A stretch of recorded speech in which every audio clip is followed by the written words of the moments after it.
नमस्कार, मी डॉक्टर शिल्पा।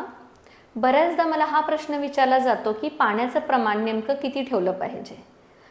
तर याचं साधं सोपं उत्तर म्हणजे की तुम्ही तुमच्या गरजेनुसार पाणी प्या, जेव्हा तुम्हाला तहान लागते तेव्हा पाणी प्या।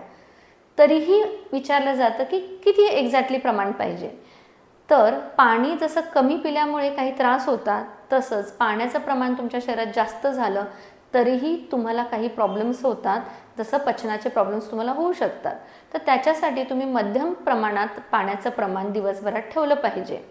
तर त्याचं एक उदाहरण सांगायचं झालं की जसं तुम्ही तांदूळ शिजवताना पाणी कमी पडलं तर भात व्यवस्थित शिजणार नाही, तो कच्चा राहणार आहे। तसंच पाण्याचं प्रमाण जास्त झालं तांदळामध्ये तर भात अगदी व्यवस्थित शिजणार नाही, तो खाण्याच्या लायकीचा राहणार नाही। तसंच आपल्या शरीरामध्ये सुद्धा पाण्याचं प्रमाणाचं आहे की पाण्याचं प्रमाण आपण कमी जास्त केलं तर आपली पचनशक्ती बिघडणार आहे। त्यामुळे पाण्याचं प्रमाण हे मध्यम स्वरूपात पाहिजे।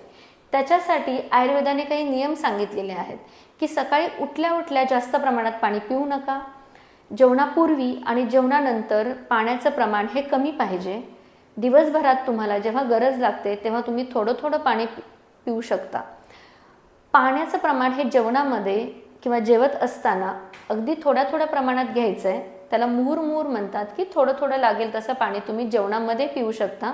जेवणानंतर जे काही पाणी प्यायचं आहे ते तुम्ही 15 मिनिटं ते अर्ध्या तासाने तुम्हाला पाणी प्यायचं आहे।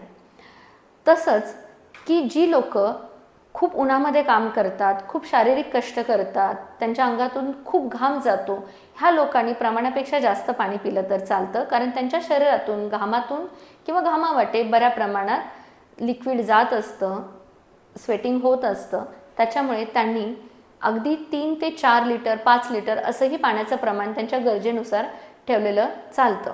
पाण्याचं प्रमाण तुमच्या शरीराला योग्य प्रमाणात मिळतं की नाही याचं सगळ्यात महत्त्वाचं लक्षण म्हणजे तुमची लघवी ही साफ स्वच्छ झाली पाहिजे। लघवी करताना जळजळ नाही झाली पाहिजे, तसंच लघवीला वास नाही आला पाहिजे। याचं प्रमाण म्हणजे की तुमच्या शरीराला योग्य प्रमाणात पाणी मिळत आहे।